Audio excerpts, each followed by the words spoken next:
Okay, I think I just learned how to turn on the microphone here. You know, 4 years of infantry, so you have to forgive me. Sometimes we're technically challenged, but I could shoot and run really well. One of the biggest concerns that I hear about the university system and stuff is I know there was a lot of drama in the past.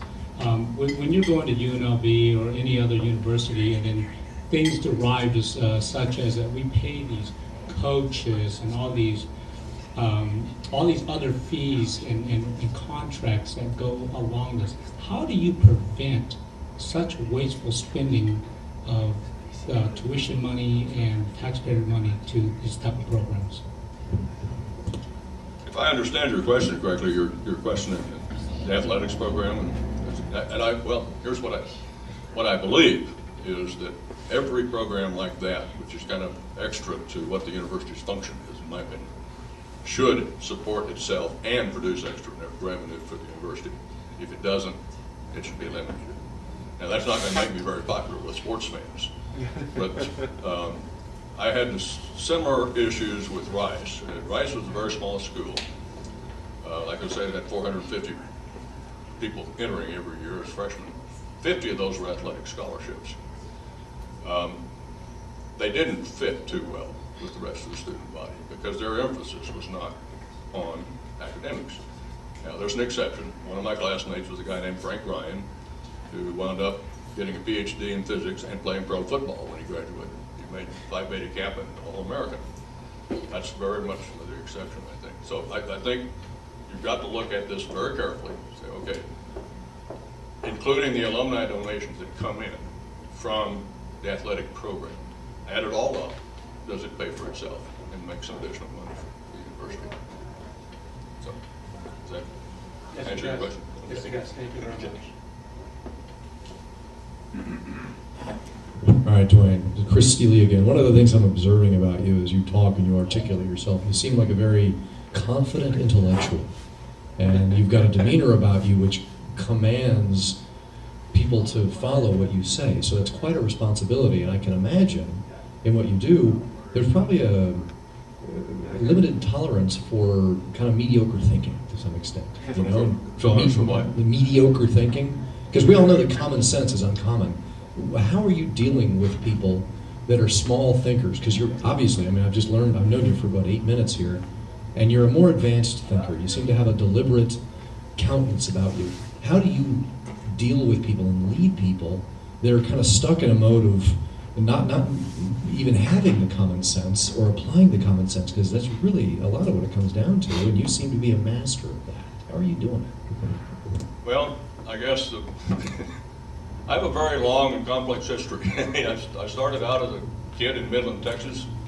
I actually moved around 16, my family moved 16 times after I was born before we moved to Midland.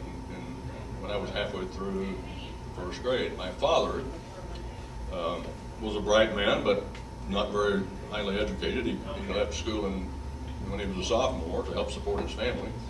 His father was a blacksmith. When he got to be in his 50s, he was too old to make a living at that anymore, and that was basically why my dad had to quit school. So over my lifetime, I've worked with and organized and helped support people of all levels of education. And you know, I have to, I guess, really I have to think of myself as being extraordinarily fortunate in the way my life has developed. And I can't look down on somebody because they haven't had the same opportunities that I've had. I just want to help them get where they can go.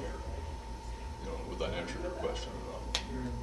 To some extent, but at the same time, I can imagine that there's a level of frustration around people that don't have the intellectual wherewithal and maybe the ability to be able to, you know, analyze and come up with solutions as quickly as you do. How are you dealing with people that don't have that? Again, I guess one thing that I have to be conscious of, if I am not able to convey an idea to somebody else, I consider that my problem, not theirs. So I may have not expressed myself clearly. I may not have put the right words for the person. I may not have established the common ground that we have to look at the problem. So I kind of have these things that I go through in my mind. I'm not communicating if you're not, I mean, I can handle the disagreement, want people understand what we're disagreeing about, but it's really difficult, you know, without going through my own. I'll give you an example of a guy that really inspired me. Edward Teller, most people have heard of, is the father of the hydrogen bomb. Spent a semester at Rice when I was in graduate school, and gave a lecture series on physics that he'd been doing for 25 years at the University of California in Berkeley. He gave this lecture, and for 5 minutes you could understand relativity, and maybe even 2 or 3 days after you walk out of there. I mean, it was so clear.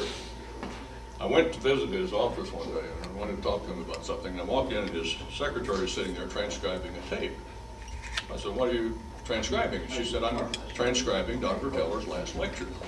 I said, "This course has he been teaching for 25 years? She said, "Yes." He goes over the transcript of every lecture that he ever gives to see if he can improve how he is communicating with people. So I think ultimately it gets down to communication. How do you do that? Wise words for us all to consider. I appreciate that.